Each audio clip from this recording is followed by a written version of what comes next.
in the last IPCC reports, the scientists concluded that methane is playing a bigger role than we realize in warming the planet. So we have to address methane mitigation as well as carbon dioxide mitigation. And mitigation just means reducing those emissions. So one way you can do that is capture it, combust it in a generator, and power some Bitcoin miners. What comes out of it is still CO2. You still have carbon dioxide entering the atmosphere, but in comparison, in the short term, that is going to be a lot less impactful. And what that means is that it can buy us a little more time for the energy transition and for bringing on direct air capture and other carbon capture systems, carbon capture storage systems, right? So the idea is let's buy ourselves some time. Let's be real about the situation that we're in. It's not the ideal situation where people are going to cooperate and governments are going to cooperate and everybody's just going to do the right thing. That's not what's happening. And we have to face that reality. So we have to do some things in the short term that will reduce those emissions and at least reduce the immediate impact of those emissions so that we have enough time to address them in a more permanent way.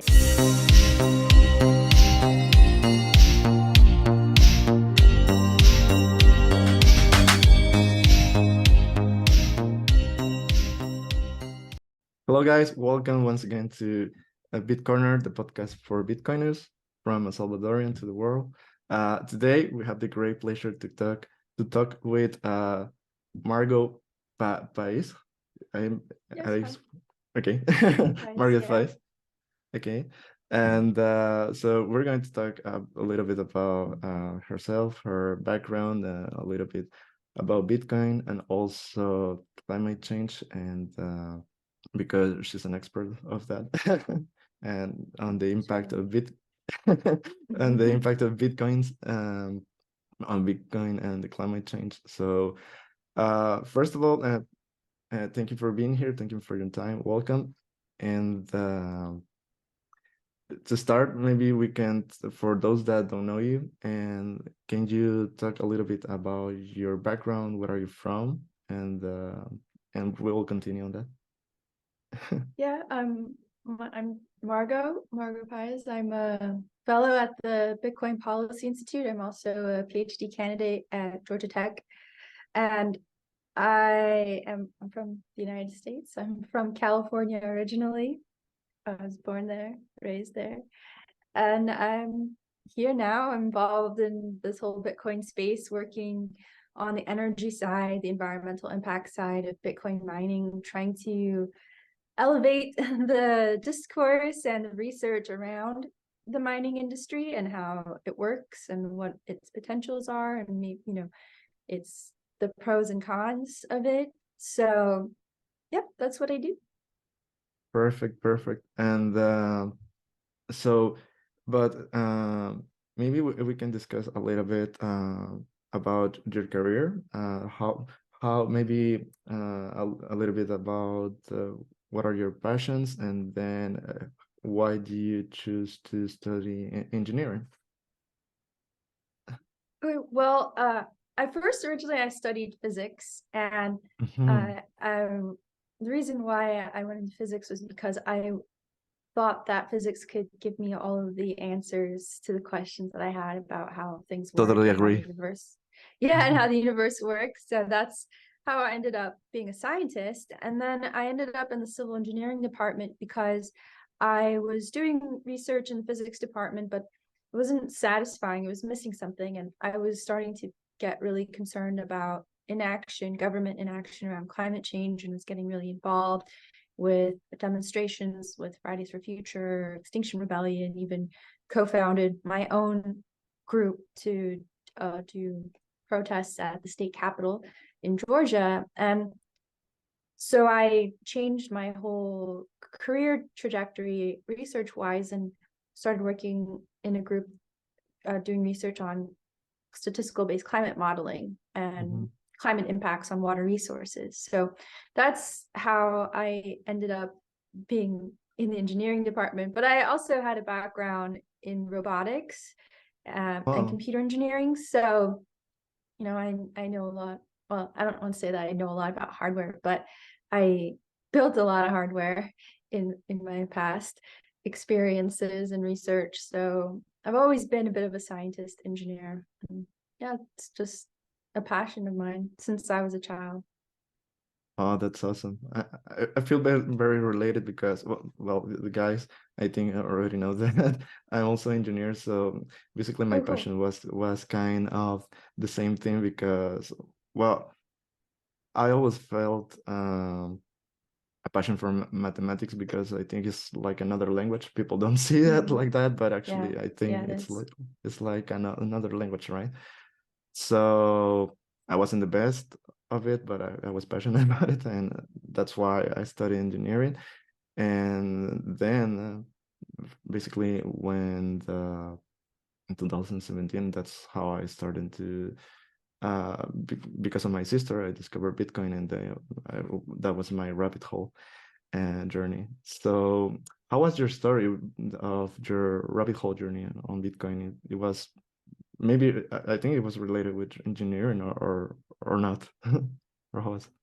Oh, yeah. Well, so I knew about Bitcoin pretty early on, like, you know, like probably around 2011 or so was when I first heard about Bitcoin. And I still can't remember if it was the Slashdot article about Bitcoin or if it was Julian Assange. It's really hard to, my memory is like from that period is all really mushy. So, but I do clearly remember a news story about WikiLeaks deciding to use Bitcoin because they were cut out of the financial system because the government put pressure on the credit card companies. So that I distinctly remember. And somewhere in the early 2010s, I even tried mining Bitcoin on my laptop, but I really didn't see the point of it. I was really interested in the Internet of Things at the time and mesh networks. And so I was really more on the hardware side in terms of my interest in trying to learn more how to use microcontrollers and electronics and things like that. And radio antennas, and so I'm a big nerd basically. So I just didn't understand and appreciate it. It's like, okay, it's just another internet project, you know, internet money, who cares? I don't really know much about money anyway, other than I think not enough people, and I mean, other than I think there's a lot of people who don't have enough of it. So that was sort of, you know, a barrier for me then. And then in 2018, that's when I started seeing content creators being deplatformed, and even like an entire content creator platform itself being deplatformed because of political ideologies clashing and people basically censoring each other, weaponizing that, you know, the image of the credit card companies, like the payment processors like Stripe and PayPal, and using that to silence their opponents or people they didn't like. So that really bothered me, and I developed, I coded up my own content creator platform and incorporated BTC Pay server. And I would say at that point was the moment in which I went down, I entered the rabbit hole really, because that was the moment where I was like very serious about having to understand how to use Bitcoin for payments and transactions and wallets, and where do I get Bitcoin, you know? So yeah, that's when it all started. And then a little bit later, a few years later, and I started thinking more about the ethical concerns around Bitcoin, because I built this and got into Bitcoin before I decided to completely rearrange my life and focus on climate change. So I had to take a moment and think about whether it was ethical for me to hold Bitcoin or to participate in the network in any way. And I had considered, you know, switching out the payment processing to something like Algorand even. But I gave it a chance. You know, I went and I started reading and listening to the Bitcoin miners and understanding more about how they worked, and understanding the protocol and the push towards very, very cheap electricity prices. And around that time, there was a website called Carbon Brief, and they had just recently published a big study about renewable energy, in particular solar, being the cheapest source of electricity in the world. And then I realized, okay, so there's only one direction that this can go, really. It's going to have to go to like very cheap wasted energy, or it's going to have to figure out a way to integrate with renewables.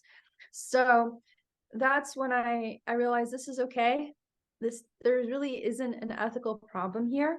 There are some mining companies that are making poor choices right now, but the structure of the network itself is going to push miners in the right direction anyway. So in the long term. So that was when I started really taking an interest in the energy side and making a connection between Bitcoin and climate activism and the financial system. And that was really the end of it for me.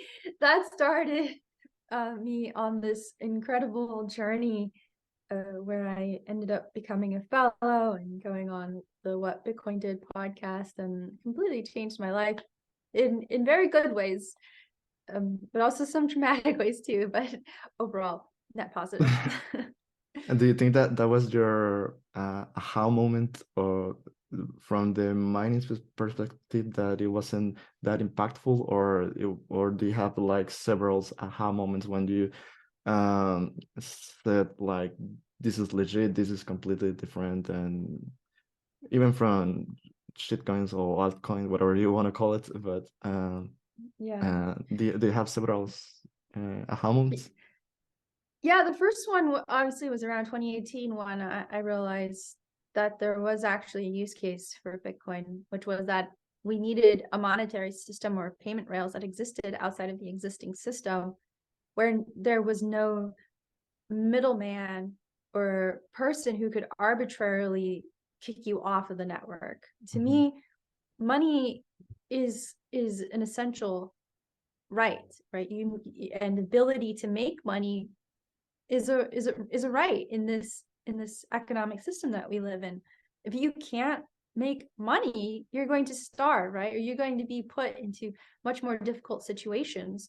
So people who make money online, they have much more freedom and control over their lives by producing whatever content interests them. And I think that's really empowering. And if you take that away by deplatforming them, you're really putting that person at a disadvantage and even in danger. So that was my first aha moment, was like, okay, this has value. This is something bigger than I realized. And then the second one, which was the real like, oh my gosh, aha moment, was this realization that we could use Bitcoin as a vehicle for system change to get from the existing financial system that we have into a different one, whether it's, hyper Bitcoinization, Bitcoin standard, whatever you imagine, or just as a tool to get us into a different situation where we develop a different economic system. But the goal is to be able to take all of your capital, whether it's labor, nature, whatever, money, out of the existing system that is failing and putting it into a different one. And the only monetary system that I know of that is developed enough, that exists in parallel and outside of our existing system, is Bitcoin. It's the most successful. It's built on the right philosophy, and so to me, that was when I realized that this was really important, and I needed to reach as many people in the climate movement as possible and write about Bitcoin from that perspective, because there were very few people writing about it at that time from that perspective. I think maybe nobody really was, except for me. A few people I think had sort of similar ideas, but I don't think anyone really contextualized it as a tool for climate activists or to fight inaction on climate change. So now we have a lot of people who are getting involved, which is really exciting. A lot of environmentalists, but Not enough. that was really not enough. But hopefully that'll change. But yeah, that was really when I said I have to work on this somehow. Cool. That's awesome. Yeah. And I've heard, I think in one the interview that you had, maybe I think it was with Peter McCormack, that you were talking, and I think it's really important to discuss this, that I don't remember if he asked you or you mentioned that you're more like a market person, but an anti-capitalism. How this Yeah. is related, or what do you mean by that? Yeah, so there's a belief both on in different opposing political ideologies that markets are an essential component of capitalism, and that markets are, like, from the left, Marxist socialist perspective, like, people often think that markets cannot be separated from the exploitation of capitalism. But actually, there's a strain on the left who argue that actually markets themselves are really efficient tools. They can be used in a way that can support an egalitarian society and are not necessarily it's not necessarily a system that is designed to be to promote inequality or oppression or the unfair allocation of wealth towards a very, very small group of people. And so from that perspective, they would call them like market anarchists or mutualists, would argue that the part of the problem, and this is going to be a familiar story that you hear from libertarians, which is that, the markets themselves are manipulated.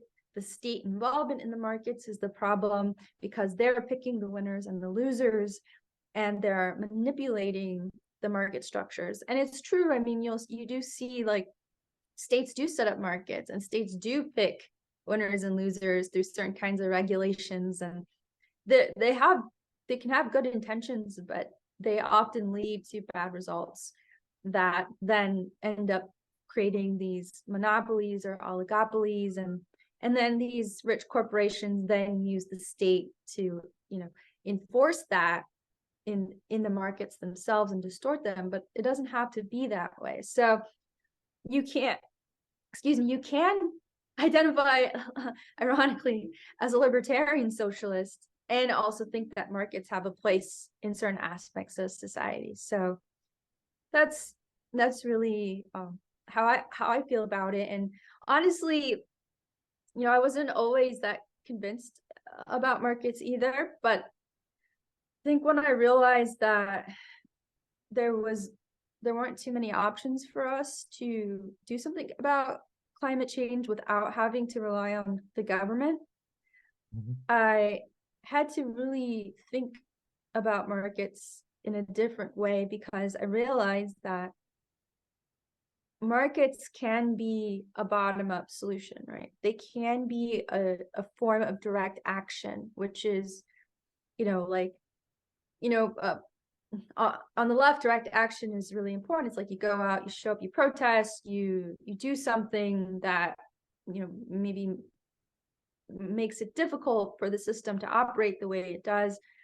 It's a really big part of the anarchist tradition, and also informs the socialist tradition as well.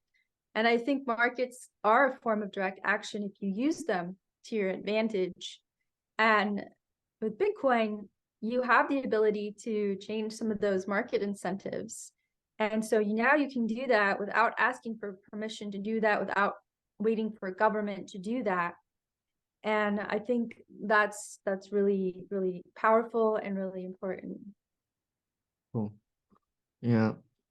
Actually, I heard that, and correct me if I'm wrong, I think it was around the beginning or middle of last year, you sent some papers to the White House that they were asking about information about the impact of Bitcoin, right, in the environment. And but before talking about environmental aspect. I think you also mentioned that uh, you also send like the proposition of the value, the social value of Bitcoin, right? So, and actually that was one thing that I was talking about with Natalie Smolensky a couple weeks ago, because that was the first time that actually I heard the word value in society, and so how can you explain what is the social value of Bitcoin? Okay, so basically, Tough one. this is a big question. I would say it's like, all right, what is the social value of Bitcoin? Your value to me is very subjective. It's like that phrase, one man's trash is another man's treasure. Mm-hmm. I think that's what value is. I might think that watching cat videos on YouTube is stupid and a waste of time and a waste of electricity to store all those videos on hard drives all over the world, but somebody else, they might say like, no, if I don't have these cat videos, I don't have a reason to live, right? So that's they value that much higher than I do in this scenario. Although I do like videos of cats, I'll be honest, they're cute. But that's value is subjective. So convincing somebody that Bitcoin has value, it can be challenging because they may not see what the value is. They've never been in a situation where they've had to worry about a government confiscating their money. They're not going to see the point. I think people in the West in particular are very privileged that they've never had to experience something like that or experience hyperinflation. I think that if they did, they would really understand that it's really important to have a monetary system where you can store your money and not have to worry that somebody's going to take it away from you, because money really does make the world go around. And if you don't have money right now, I mean, you're in a lot of trouble. So I think it's hard to get people to convince them unless they've experienced something like that or they've really studied Bitcoin. But on the other hand, I think that it's really important to ask whether it matters that you don't see any value in Bitcoin, but somebody else does.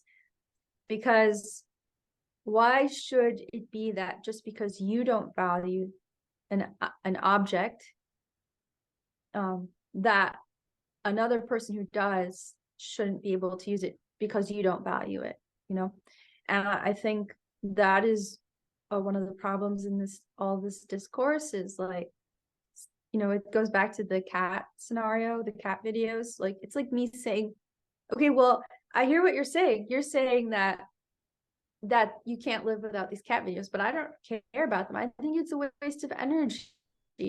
I think having all those data centers filled with cat videos is a total waste. And why are we allowing? I think energy could be used for something else, and it's the same thing for Bitcoin. It's like, you really I don't think you have a right to say whether that energy can or should be used for Bitcoin. So I think that's the whole social value problem around Bitcoin. Is it's okay if you don't find any value in it. The problem is it's not okay for you to say that the people who do shouldn't use it. So totally agree, because I was talking with John Dennehy. I don't know if you know him. He's the one that is making the Bitcoin diploma in my country. That's developing. Yeah. So, and we were discussing about this, and he told me, and I'm agreed, that he says that the Bitcoin evolution it will grow the adoption in small areas or small countries, just like my country, right? Even in El Salvador, it all started with El Sante, the capital, that it was like a really poor community, and then they adopted Bitcoin. And well, it's a long story, but by the time they saw the result, they saw a growing economy in the Bitcoin circular economy, right? So I'm totally agree, because I think that population saw the real value of Bitcoin, and as you said, that you won't see what it's capable of if you don't need it per se, or you're in a privileged position, right? So, and I think it's really important the what Bitcoin can offer to us. But I forgot I was going to ask you, do you have a response from the White House, and what was it? Oh yeah, sorry. Yeah, we did. So we wrote up this 10-page report and submitted it to the White House last year. And then I think Troy Cross, who's also a fellow at the Bitcoin Policy Institute, and he and I, we work very closely together on the energy research stuff. And he did speak with one of the people who is on that whole committee that put together the report. So they've had a few back and forths about it, but unfortunately, I don't think they cited our report in the final document that they released, but we did influence it a little bit. They did admit that there were some positives to Bitcoin, which is really a first, and also I think a last, because it seems that the Democrats are very much opposed, and there's, even Republicans in Texas right now are trying to pass legislation to limit the amount of participation in demand response programs that Bitcoin miners can do. So yeah, it's a very, very hostile environment right now, but we did get at least a private response. Yes. Okay. Well, something is something. Yeah. And okay, so I think going further and maybe speaking a little bit about climate change. I don't want to ask you right away about Bitcoin and that. Before that, I think it's important to ask you, what are the main focus that climate activists are fighting right now? Not the political way, not what the agenda says, but what are the main concerns on these days for climate activists? Yeah. Well, I think they're still the same as before. It's just there's less time than before because little has changed. I think, Greta Thunberg, she started doing her climate strikes, school strikes, when she was 15, I think. She's might be 20 now. I think, yeah. Yeah, she's 20, and not much has changed since she started. I read an article, an interview with her. Maybe it's already been over a year since that came out, and they asked her, well, has there been any progress? Has it been positive? Have you made a difference? And she said, no. So far, we failed because nothing has changed. So there's really nothing to celebrate right now, because we have not gotten governments to take it seriously. So it's still really about trying to get the government to take climate change seriously, to really listen to what the scientists are saying, to read the IPCC reports, because I don't think that they actually are reading them.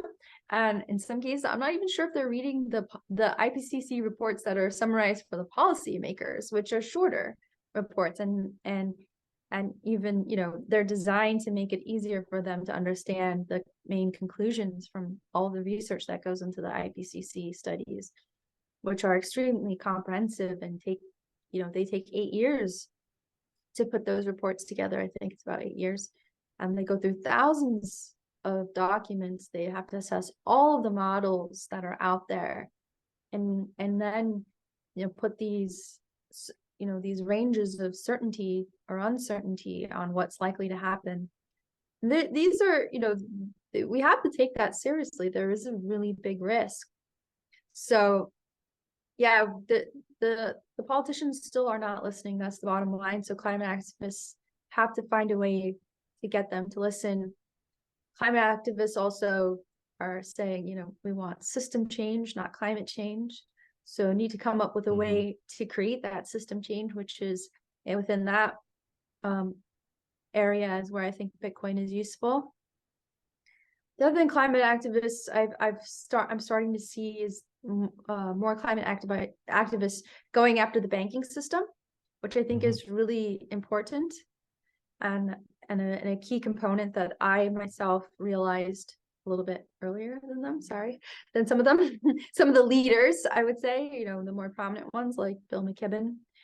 But I feel that they're still missing a solution or a tool to that, which is to utilize Bitcoin as a form of protest, as a way to move your value or your money out of the banking system into basically being your own bank, or creating community banks with Bitcoin that are, you know, self-custodied or custodied within the community itself, and taking responsibility for your life, really, I think is going to be a really important part of climate activism going forward. Is we have to start creating these communities that are really living what we want to see in the future, or the way we want society to be. And it's not easy. It's really easy for me to say that we have to do that, but it's very hard to do. But we really have to start moving in those directions, I think. So I think climate activists, the climate movement, at some point has to face reality, in the sense that you're fighting against a system that is entrenched, and a society that is built entirely on fossil fuels. Our entire civilization, where we got from the 1950s globally to the present, is a result of cheap fossil fuels, fossil fuel derived energy, fossil fuel products, plastics, petrochemicals, medicines, our clothes, our homes, you know, everything fossil fuels touches in our lives. And we have to think about that and realize it's going to be really, really hard to get government to break away from that, if that is what we need to do. If the science, the results, the conclusions from the scientific studies and the modeling all say that we have to reduce, or at some point eliminate entirely, our reliance on fossil fuels, then this requires us to start creating areas in society that don't rely on them. And I think markets and Bitcoin all play a role in that, because we have to create these new ways of being. And to be clear, I'm not advocating for markets to be part of all aspects of our life. I don't actually believe that should be the case, but they do have a role, and Bitcoin has a role. Anything that can be used as a tool from the bottom up, from the grassroots level, to create change has to be considered. And climate activists need to realize that. But we have the challenge, which is the thing that I'm working on, which is trying to get them to see that Bitcoin isn't bad for the environment, isn't going to kill us. You know, it's not going to make climate change worse.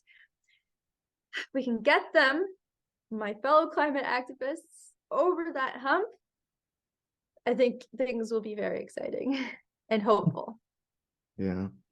So that is a continuation of basically the next question that I'm going to ask you. And I know that thousands of people, maybe not thousands, but a lot of people may ask you. And also I get this question because I think it's one of the myths, the main myths of Bitcoin, and is that Bitcoin is bad for the environment, right? So can you explain to our audience that maybe they are getting into Bitcoin and they are not that deep in the rabbit hole, why this is not true?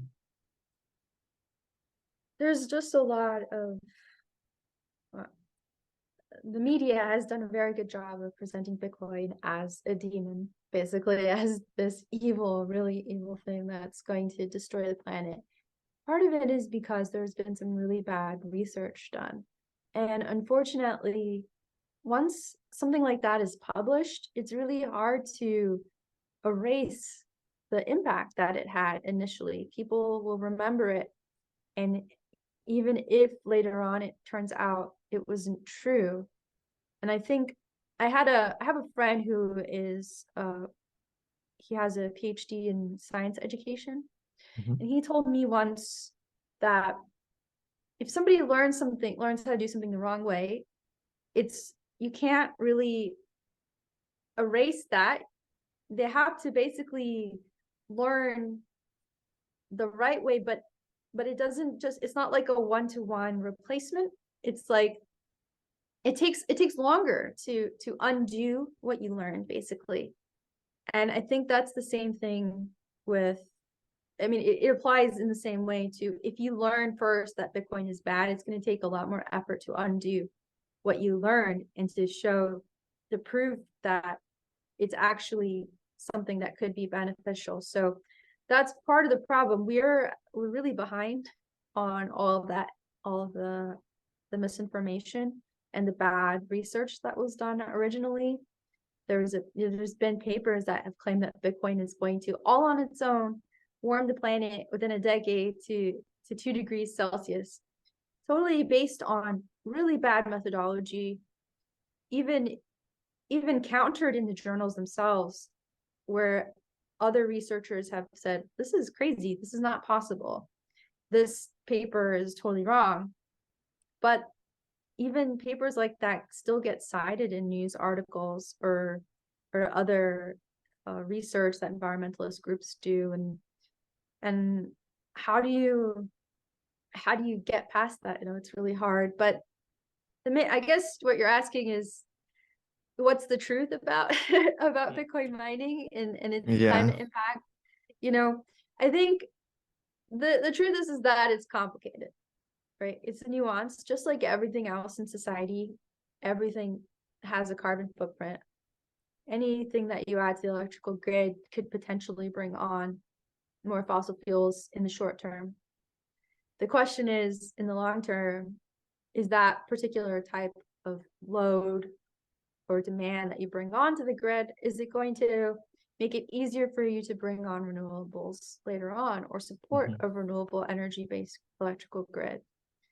I think that there is enough evidence that because Bitcoin mining is a very flexible load, in the sense that it can turn on and turn off within seconds, and if you can take it off, like you can power it down almost 97%, I think, somewhere around there, and you will not have any negative effect on the network. I think that is a really important point about why Bitcoin mining and why Bitcoin isn't bad for the planet, because as you add more variable renewable energy, which would be solar and wind, as you put more solar and wind onto the electrical grid, it becomes harder for the grid operators to manage it on the supply side, which is how they always used to do it. So you have to manage things on the demand side. And if you can power down something that requires a lot of energy, a lot of electricity, at times where there's an emergency or there's peak demand and the generation power plants can't meet that demand, you suddenly have a really fantastic, very flexible tool that can release that power back when it's needed. So it's like a grid insurance in that regard. It's like it's there, it's paying for this power to exist, and then it returns it when you actually need it. So it's kind of like peaker plants in a way, where like peaker plants get paid to just exist. They're also like a grid insurance. They just exist. They're there. They're not operating. Maybe they operate like 15% of the time during the year, right? But they're still getting paid, because if you didn't pay them, who would maintain that operation in the downtime when it's not needed? You know, you have to make sure that it's going to be ready for that one moment when you need it. And it may only be 15% of the time. But in that 15%, it was essential to have that available. And so it's kind of the same idea. You have to pay for these things. It's just inevitable that you have to pay to maintain this reserve power somehow. So in that sense, you know, Bitcoin is good because it helps on the monetary costs, I think it makes that aspect more efficient, reduces the cost for the grid operators. So I think in that regard, it's good. And demand response programs have also been shown to be helpful in reducing carbon emissions for the electrical grid. They can, because they also make it easier to bring on renewable energy, like I said. So in that aspect, that's good. The other aspect is that you can create a revenue floor with Bitcoin mining by co-locating it with solar farms or wind farms. And we're really starting to see that happen now. Soluna Holdings, which is they're like a data center kind of company, but their main focus is right now is using Bitcoin mining in their data centers. And so what they do is they target these solar farms or wind farms that are not meeting their revenue expectations, or they don't have enough off-takers for their excess power for whatever reason, or they're not able to make use of all the tax breaks that they could be getting because they're running a renewable power plant.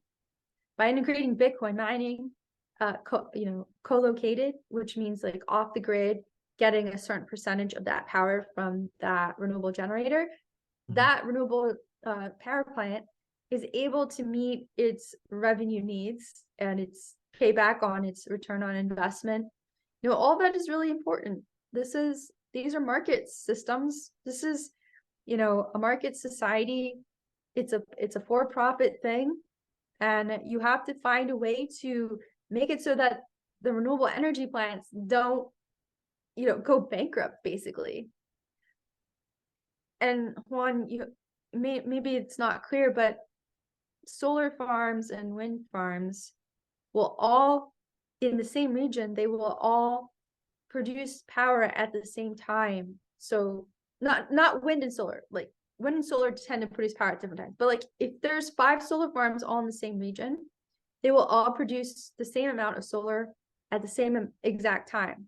So it becomes like an almost perfectly competitive market, which inevitably is going to drive down the prices. So how do you sustain that, right? How do you sustain that? It's hard. So you need some way to do that, and Bitcoin is one way to do that, to create that revenue floor. And so again, that goes back to like the whole conversation about markets and not, being like an anti-capitalist and being pro-markets, but also, recognizing that you need markets as a tool to change the incentives. You can do that with Bitcoin mining. You're changing the incentive structure through the market system, and in a very grassroots way that doesn't require government intervention, doesn't require new regulation, doesn't require new subsidies. I think that's really cool, and very innovative and clever, and should be commended, because that is going to help us with the renewable energy transition. The third one, and then I think that'll wrap up this question. Sorry, it's really long answer. But it's important to know about this. Yeah. The third part is on the methane mitigation side, which, there's some tricky things here. It's also again a nuanced discussion and requires more research. But basically the idea is you have a lot of methane going up into the air that isn't being captured, it's being vented. And it happens at landfill sites or agricultural sites. You know, these waste sites are a pretty significant portion of human caused methane emissions. And if there's human methane, like humans create methane emissions through our civilization and all of the infrastructure that we have and the requirements we have to sustain it. And then there's methane emissions that are just natural part of the cycle, the life cycle of the planet. Mm-hmm.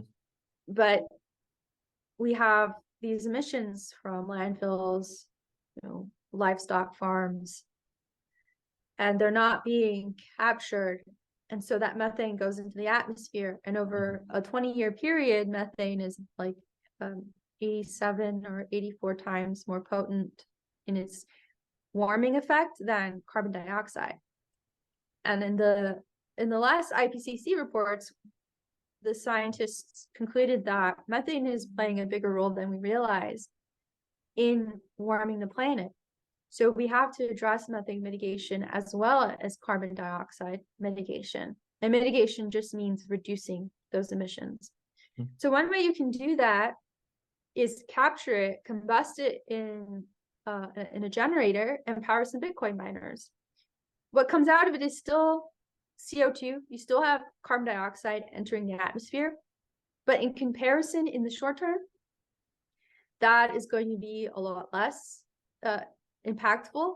And what that means is that it can buy us a little more time for the energy transition and for bringing on direct air capture and other carbon capture systems, carbon capture storage systems, right? So the idea is let's buy ourselves some time. Let's be real about the situation that we're in.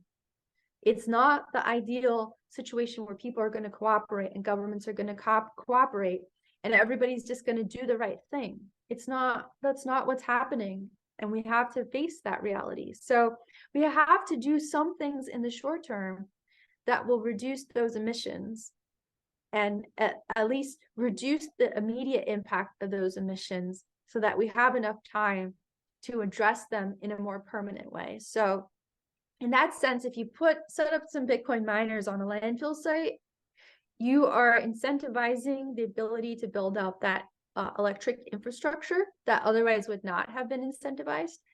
And then you are able to mitigate the methane at that site or at a livestock waste site. And you have a net benefit here in the sense that, one, you're reducing those methane emissions, and two, in the future, you can then do other things with that infrastructure, right? It doesn't require Bitcoin to be there forever. Bitcoin miners could go someplace else, or Bitcoin could just disappear at some point. But you would still have that infrastructure. And then what do you do with that infrastructure? There's a company called Vespine that is using Bitcoin in exactly this way, where they're trying to use it to incentivize the build out of the infrastructure that's required. And then they're going to use it for electric vehicle chargers. So I think that's really cool. So we need to see that there's actually really cool, creative bottom-up solutions. We don't have to defer to the powers that be. We can find these solutions ourselves. We can solve climate change ourselves.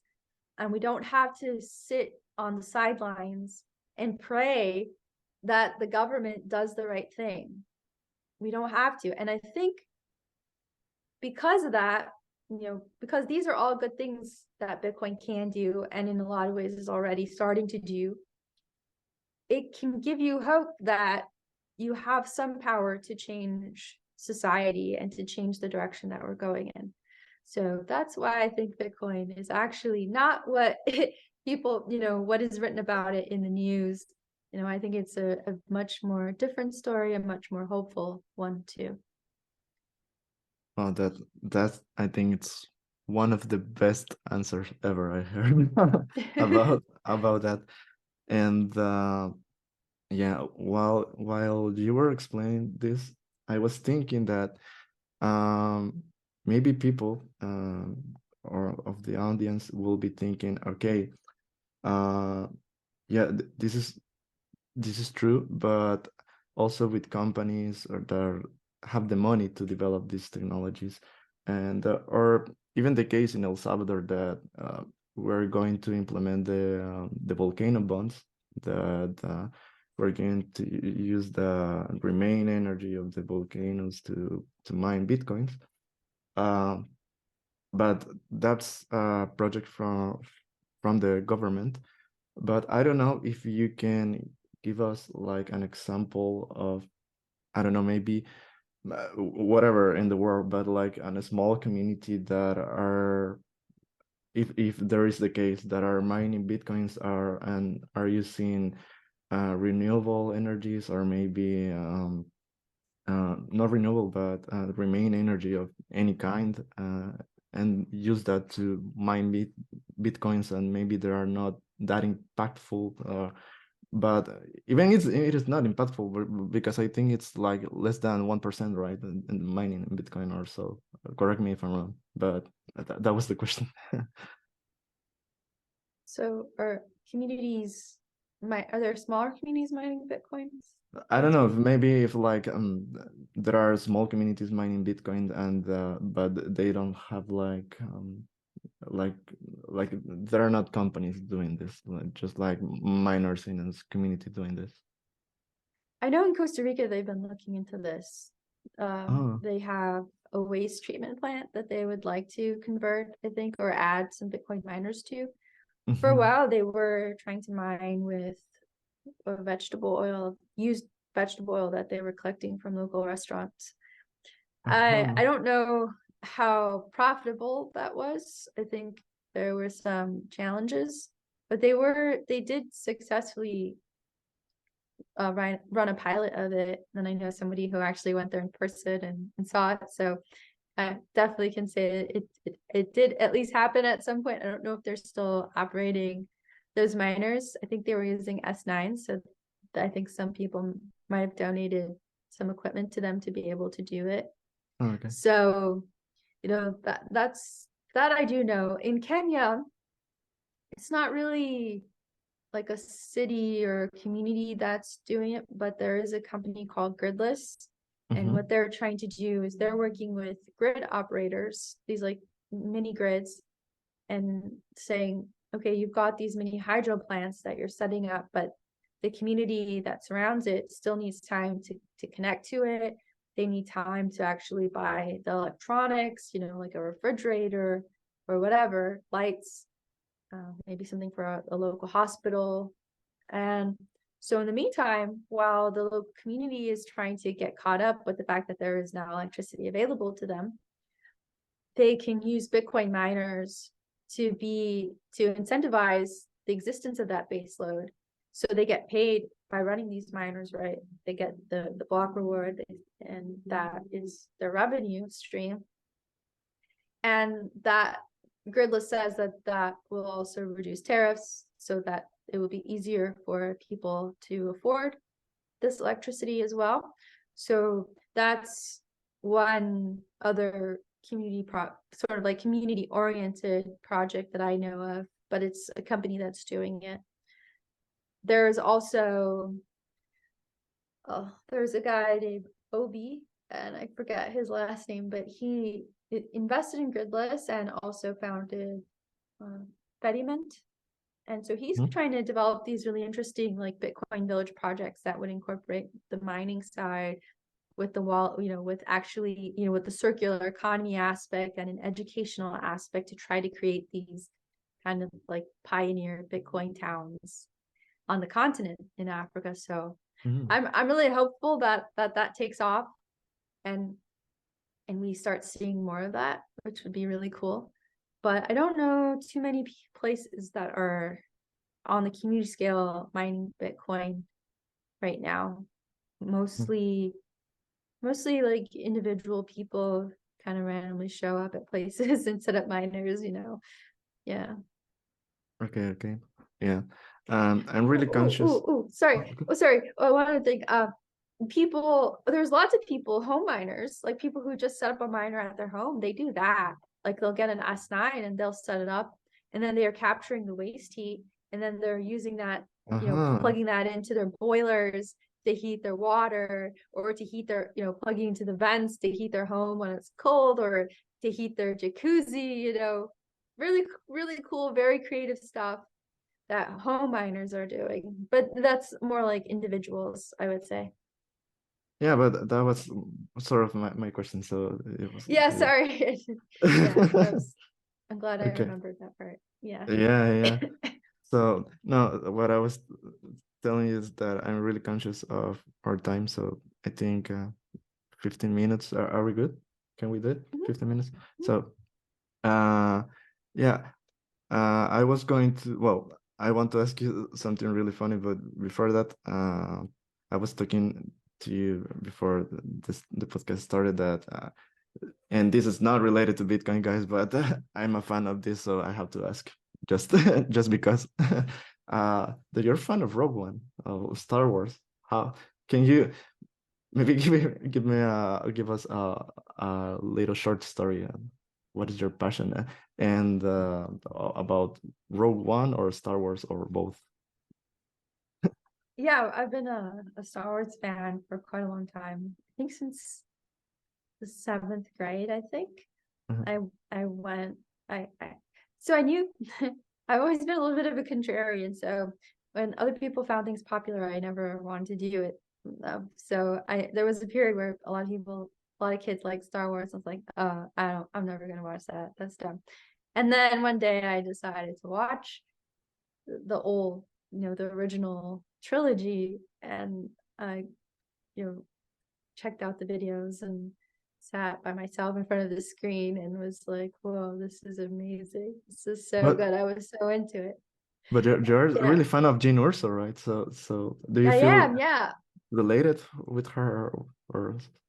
Yeah, she was really cool. I mean, she was like the first, I think, female Star Wars character, aside from Leia, but who was really a central component in the story. And she was tough, and she was cynical, and she went through this whole personal struggle, losing her parents, and then all of a sudden she's back in contact with her dad. He sends her this important message about how he's planted this secret weapon in the Death Star, and you see the evolution of her character, and she's tough, she becomes a rebel reluctantly, but then she becomes this really important part of the rebellion where she really embraces it and lives that experience, and realizes, and has this really, the famous line, rebellions are built on hope, and it's like, I rebel, like, so important such like an important message to stand up for what you believe in and to fight for it and to rebel when necessary. So I think that really resonated for me when I saw the movie, and I've watched it several times since then. And when I decided to do more about Bitcoin, like really start writing about it, I was worried about people, what people would think at the university, or other people in the climate, because of everything we talked about. Bitcoin has a really bad image, a very toxic image right now. So I needed a persona, and I thought of Jyn Erso. So I took on Jyn Erso as my persona, my anonymous persona online. So yeah, that's cool. That's how I became Jyn Erso. Jyn Erso. Because of Star Wars. Yeah. Okay, cool. And have you seen the Mandalorian? I've watched the first season. I'm a little bit behind. I just finished the Obi-Wan Kenobi series, and I really liked it. Yeah, I really liked it. I'm like a big fan of Ewan McGregor as Obi-Wan, so I realize I'm a little bit biased, but whatever. I really enjoyed it. It was really nice to see his character arc as well, because so people complain like it didn't really add much to the, I guess, like to the whole story in the big scheme, but I think it was really important to see how Obi-Wan was affected by everything that happened, and that internal struggle that he had, and he really suffered. Like, he felt like a failure. He couldn't be a Jedi. Like, I think he was ashamed and had a lot of trauma that he had to work through. And I think that was really nice to see on screen, and added a lot to who Obi-Wan was. And when you get to, when you hope, you have all this understanding of who he was and what happened to him after Anakin went to the dark side, and the rise of the Empire and the destruction of the Jedis, Yeah, absolutely. Yeah. No, I was asking you that because I have a friend, maybe you know her, Lena Seich. She's the one that makes the little holder, and she's the little hodler. And yeah, and she came to the podcast, and we discovered that we also were passionate for Star Wars, but in particular for Baby Yoda. That's why I was asking. Oh yeah, the child. The child, exactly. The child. Yeah, and who doesn't like Baby Yoda? Baby Yoda is so cute. Yeah, so that's why I'll tell you that you should watch Mandalorian, because it's so cool. It's really cool. I know. I just got really busy with my research at the university, and I didn't have a lot of time. So I have a little more free time now, and I'm trying to get caught up. But I think I'm gonna watch Andor. Is that the one? Andor. The Rogue One? Yeah. Andor. I'm watching that one next because a lot of Bitcoiners on Twitter have said it's really good, and I guess it's really good. The ending is really good, and it sounds like there's some overlap there with how Bitcoiners view the world. So yeah, that's on the next one on my list. Absolutely. Watch list, yeah. Okay. I will ask you in a couple of weeks about that. So yeah. okay, so just I think we're going to wrap it up, but I think, and hopefully we'll have a second episode, because there's much to discuss, because Bitcoin mining it has a lot of topics. But I want to ask you about the recent campaign of the Greenpeace campaign. I think we need to talk about the Skull of Satoshi. And what are your thoughts about it, and why do you think were Greenpeace mistakes in that campaign, besides that they didn't care about or bother to read the Bitcoin white paper, because if not, they will know that you can't change the code. Yeah. Oh man. Well, Skull of Satoshi it was a cool art project. It's cool. It was good. The Bitcoin community really embraced it, and that was cool. You co-opted it. Yeah. No, we adopted. We adopted it. Yeah, right. Yeah, there's a lot of Skull of Satoshi merchandise out there now. Yeah. Greenpeace, they don't understand how Bitcoin works. They don't understand how the community works, the process works. You already have a process for changing the code. You can submit a BIP. That's I think it's a Bitcoin improvement protocol. Oh gosh. But anyway, they're called BIPs, and you can submit them through GitHub, I think. And there's already a community that reviews these BIPs and decides, which ones make sense. And you can have a whole discussion. You can go in there and argue for why Bitcoin should do a hard fork and use proof of stake instead of proof of work. But the other thing that Greenpeace doesn't seem to realize is that there's already a hard fork of Bitcoin that is Bitcoin proof of stake. So it's already been done. Nobody uses it. And that's kind of the point. It's like, just because you change the code and create a different Bitcoin that is now a proof of stake Bitcoin doesn't mean that people are going to choose to use it. You can't force anyone to use it. It's not like, there's still technically, I think there's still like a fork of Ethereum that is proof of work. It's still there, but the community consensus with them was like, yeah, we're gonna do proof of stake, and they have a leader. They have Vitalik Buterin, and it's a little bit different. It's much more top down. They basically punish people if they Yes. don't participate in the right way, right? So, but with Bitcoin, you can't do that. There's no CEO, there's no founder, there's no top down authority. If the community doesn't see a point in using proof of stake, they're not going to use it. And that since there's already a fork of Bitcoin that is proof of stake, and the community doesn't want to use it, then this campaign is doomed to failure from inception. And Greenpeace doesn't understand that, or they do and they just don't care. I really don't know. But their campaign is totally worthless, and they've wasted $5 million or however much they've actually put in to going after Bitcoin. And they promote a lot of stuff that isn't true. Like there was a tweet recently about the gas plant in upstate New York, this over at Seneca Lake, where Greenwich is mining Bitcoin off of natural gas. And they made a tweet about it, and they're like, this is why we need more regulation and more laws. And it's like, actually, there's already enough regulation and laws in the state of New York. You don't have to do anything more.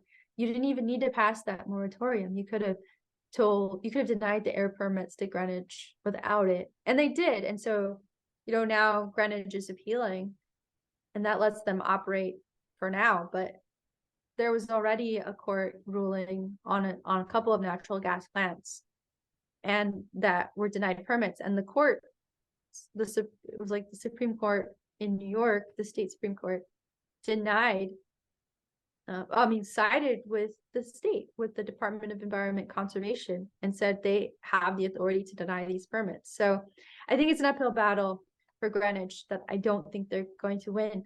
So yeah, it's like, they don't even seem to understand the laws, how they work in these states. And they're waging a campaign that just makes them look really dumb, I think. But it's like reinforcing to them, right? Like they think, like, yeah, Bitcoin's bad, we're doing the right thing. So it's like a self-reinforcing thing within their mind. But for anyone who's paying attention, it just looks really sad. Yeah, yeah.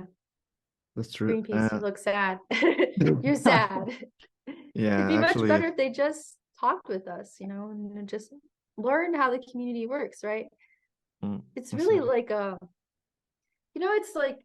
it's like an empire that goes into another country and is like, it doesn't care how your society operates. There's like, you're just going to do it the way we want it now, and we don't care that there's a better way, or we don't care that you guys can figure it out on your own. You're going to do it our way now, and you don't have a choice. It's kind of like the same kind of mentality. It's very top-down, authoritarian approach. Yeah, agreed. Just totally opposite from the way Bitcoin works. Yeah, totally agree. But the good side of this story is that we adapt to Skull of Satoshi and we love it. So I think it's cool. So thank you for giving that to our community, because it's really amazing. Yeah, it would be. It's one of the cooler Bitcoin art pieces I've ever seen. So actually, yeah. And okay, so I think I'm going to make you just do the two last questions, and that's it. So one of them is, how realistic do you think is to scale this up, the renewable energy and Bitcoin mining? Do you think it's possible, and what are the main challenges to do that? Yeah, I mean, it's possible to scale it up. I just don't know what the effects would be, what would be the external effects of that on the network, what would be the price effect, the hash rate, the energy use. I don't know what, if, is there enough hardware even to meet that requirement? We still have to do a lot more research to understand what that would mean, but it is possible. And could you repeat the last part of that question? What are the main challenges to? Oh yeah. I mean, the main challenges are really, Well, one of the main challenges is a political challenge, the political will, in the sense like government doesn't have to do anything. They just have to just let it happen.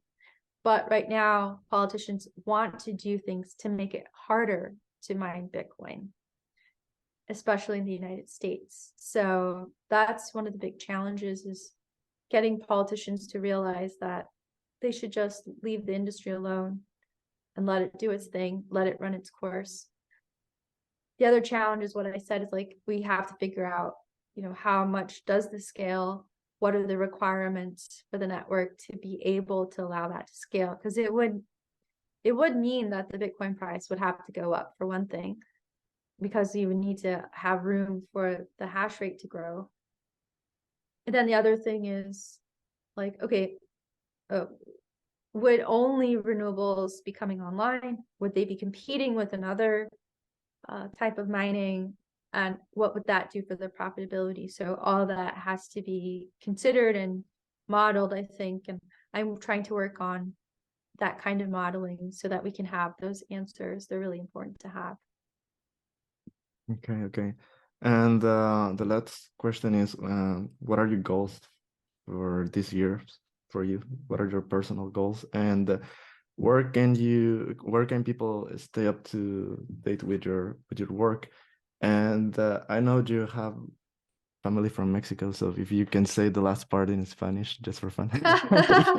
And to practice Spanish. Okay. I'll practice my Spanish. Yeah. Okay, let me see. Okay. My personal goals are to really advance the research side. So I've been working on a number of research questions, just starting to develop them. Because I'm on leave from the university right now, and I'm trying to change my thesis to be Bitcoin energy environment related. There's a whole backstory on that, but I won't go into it now because it's too long. In I have a another Twitter episode, thread guys. about it. Yeah, I have a Twitter thread about it, from I think a few weeks ago. But anyway, yeah, so that's my goal. So I'm working on the research stuff, trying to raise money to support that research, because it does cost money. It's not like, no one should, we really shouldn't be doing these things for free, and I have to pay my bills. So I have to get paid a little bit, please, to do this work. It's really important. So I'm doing that, raising money, and I really want to see some of this research published in the academic journals and also made available to the public. So those are my personal goals. They're all Bitcoin related, I guess. Be also maybe enjoy life a little bit more. It's probably a personal goal. And let's see, what can I say in Spanish? If not, it's not a problem. Puedes encontrarme. Let's see. Quiero. Yeah. Let's see, what do I want? Quiero estar contenta. Yeah. ¿Quieres estar contenta? Yeah. Sí. You want to be happy. Yes. Okay, perfect. That's cool. Yeah. Where people can find you? Quiero comer mucho. That's important. Yeah, lots of good food. You haven't been in El Salvador, right? No, but I like pupusas. You have tried. You have tasted. Pupusas, sí. Oh, okay, I'm proud. Estoy feliz. Pupusas, Las pupusas son lo mejor. They are the best. Yeah, I love them. They're so good. So I understand Spanish a lot more than I speak it, because my grandma spoke Spanish. Yeah, so you can speak to me in Spanish. So I'll just respond in English. Perfect. Yeah. Next interview is going to be, la siguiente entrevista va a ser totalmente en español. No, yeah. I'm kidding. I'll get my mom to help me practice. Perfect. Mom, So, no sé. ¿Cómo okay. hablar en español? Probably she will say that. But my mom and grandma proud for next.